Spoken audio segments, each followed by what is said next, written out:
Hello, I'm Goobums, and if you don't know who I am, I'm a competitor for NATFT. I went to World Finals in set 6. I've been rank 1 pretty much every set since I've started playing, and I'm currently rank 2. And today I'm going to be showing you the best legends after the newest update. So obviously, as you guys may have known, Draven got nerfed, because it was, the most broken legend for some time. And after the nerfs, he's pretty much unplayable again, which is fine because there are a lot of other legends that you should be playing instead. Honestly, I just have 3 today. Most of them are fine. So for example, if you still want to play Poro, which is just the no legend, you can feel free to do that. I think a lot of top players are still doing this. It's still good. Same with Twisted Fate. I'll talk about Twisted Fate a little bit more later, but he really doesn't make it into my top 3 list. I frankly think he's not the best legend to play if you're still learning the game, just because I think TF will actually make you worse at the game. But the 3 that I want to touch on today are going to be Vlad, Urf, and Ezreal. So in that order, we have Vlad coming in at number 3. And if you saw my last video, Vlad is really just played the exact same way as he used to be, which is you're going to pretty much take all 3 of his augments every single game. What I will say is that it's a little bit slightly different now, because now that the meta's developed, now that we understand what kind of the the good comps are, or the S tier comps are, playing Vlad is going to be a lot more straightforward. Your plan with Vlad really is to more or less lose streak on stage 2. It doesn't really matter if you find a spot where you have upgrades, you have good items to slam, and you want to win streak. It's actually fine to take transfusion and win streak, even though you might think you're not getting that much value, because pretty much the way you have to understand it is that at some point in the game you are going to get that value. So it's actually not as bad as it might seem like. But that being said, yes, the general gameplay loop for Vlad is going to be you take all 3 of his augments, you open forward stage 2, you go look for maybe slight rolling on 3-2 level 6, and then you are going to try to all in on level 7 for some sort of level 7 comp. Currently the best 2 in the game are going to be Ionia, 6 Ionia, Kai'Sa, Yasuo dual carry, or the strategist Azir, Lux Azir dual carry. And otherwise, you can actually play 5 Shurima. So a strategy a lot of high level players are kind of adopting right now, or is just Vlad full open 4 into a 3-5 all in level 7 for an Azir based comp. Obviously, the strategist Azir is going to be the premier one, but the 5 Shurima one after the buffs are actually going to be pretty strong. So once again, just real quick, transfusion, all it does is it gives your units more HP based on the amount of HP that your legend has lost. So pretty much based on rounds lost. Battle ready is just a generic, your units deal more damage and your units take less damage. Still pretty good even after the nerfs. And then finally you have one of the ascensions. So initially this augment was actually not that good when the set came out, but actually it turns out that in the current meta it's actually quite good because of how 6 Ionia and Azir kind of play out. They are comps that kind of do damage as the kind of the fight has ramped on. So with the exception of Lux, I guess, but especially Yasuo, especially Kai'Sa, they kind of tend to live towards the end of the fight. Same with Azir. So this ascension is actually really quite good. Moving on, I have Urf.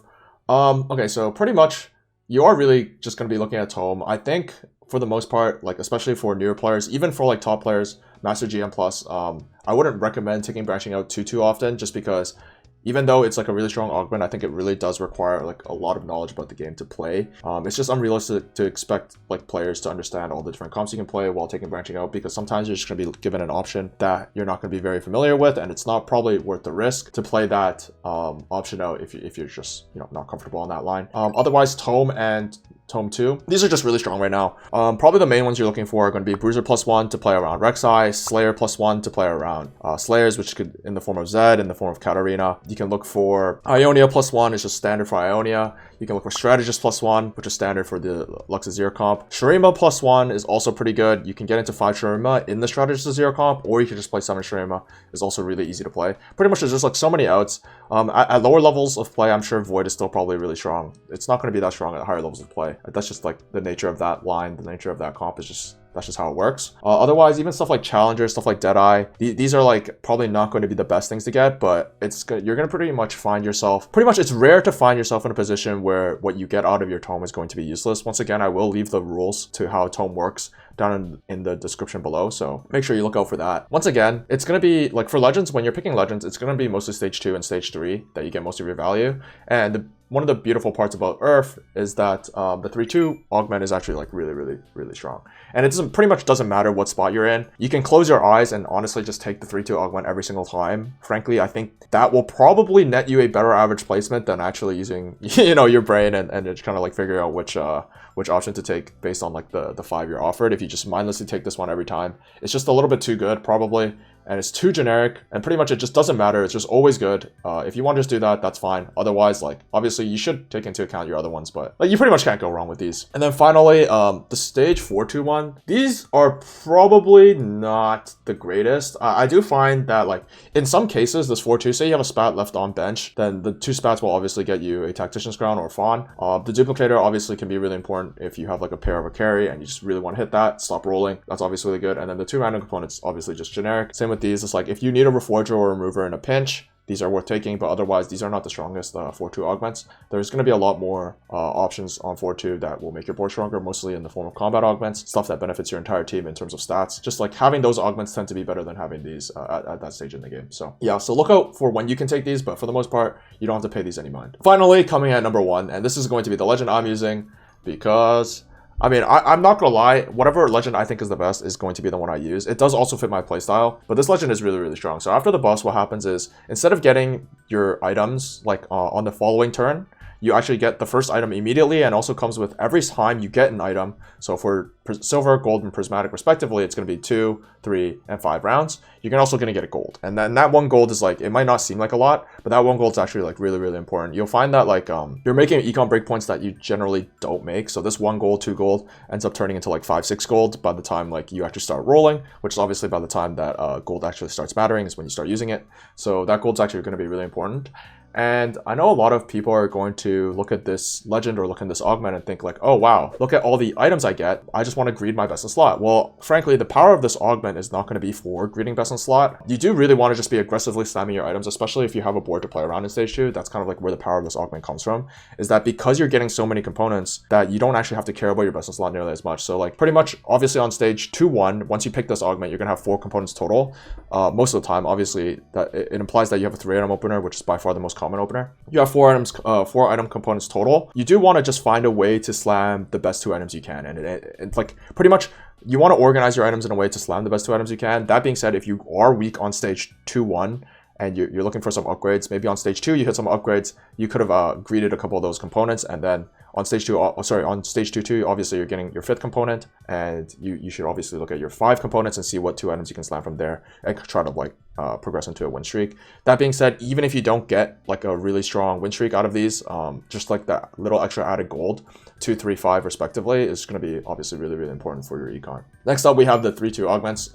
These are actually just really strong generically. Once again, they're the exact same as Urf. I pretty much already talked about these. They're you know, generically they're just a little bit too strong. Obviously, if you combine the gold gain from these with the gold gain from these, it's very not insignificant. Once again, these are going to really help smooth out your curve. They did change the player damage on stage 4 down a little bit, so your level 7 is going to be slightly less important. However, obviously getting to that level 7, getting to level 8 is going to be really important for the later stages of the game, and these augments are just going to help you get there. Finally, stage 4-2. These are probably like just generically okay. I wouldn't say to mindlessly take them like I would with, you know, with Vladimir, for example. You do definitely have to think about these. You can think about these as like a 4th item for your tank and your carry, which will often have 3 full items on them right now. It is important to note that stuff like Thief's Gloves, TG, only count as 1 item for this. So you're not getting, you know, 3 times 60 for 180 if you have a TG, and the silver, you're really just getting 60. And that, I mean, that's like a small interaction, but it is worth noting.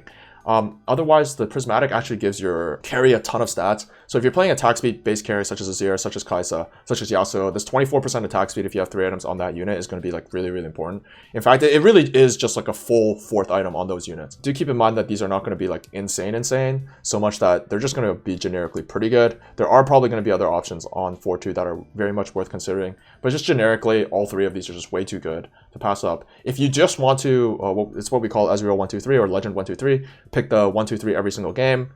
It's going to be perfectly fine with Ezreal, but just in general, like, it's so generic, so powerful, and just like so versatile that this is just for sure the best legend, and you'll find a lot of high elo players are probably playing this legend. Yeah, okay, finally I will talk about Twisted Fate, just because I've seen so much discussions, especially at lower levels of play, where Twisted Fate is considered, you know, OP or like, you know, bad for the game. Maybe he is bad for the game, you know, I won't comment on that here, but the reason why Twisted Fate is considered OP is obviously for his 2-1 augments. Twisted Fate is not OP.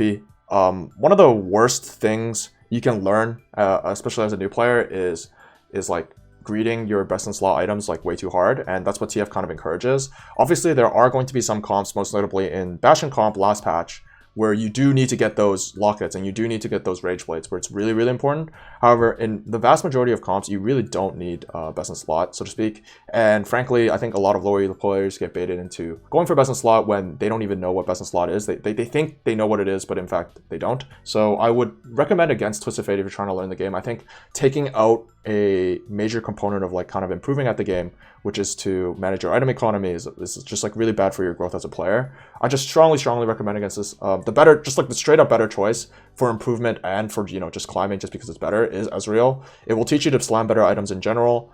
Being able to play around your items and manage your item economy is just like a really important skill that you're going to have to practice, like if you're trying to climb in TFT in general. So, and then finally, closing thoughts, I will once again show you guys this augment tree, and the reason why the silver and gold versions of the legend augments are going to be a lot more important than the prismatic is because you're just going to see them a lot more often, right? Like prismatics are a lot more rare. You are really looking for those silvers and golds to kind of like decide which legend to play. And I mean, all of these just have good silver and golds. I would say Vladimir of the three I suggested and Urf of the three I suggested are their silvers are a little bit on the weaker side, but obviously since you are getting gold about 62% of the time, or exactly 62% of the time, it's just they're good legends regardless. And silver, like sometimes it's still fine to pick those in the spots you're given them, but it's obviously worth considering the other augments that you get. So yeah, that's the video.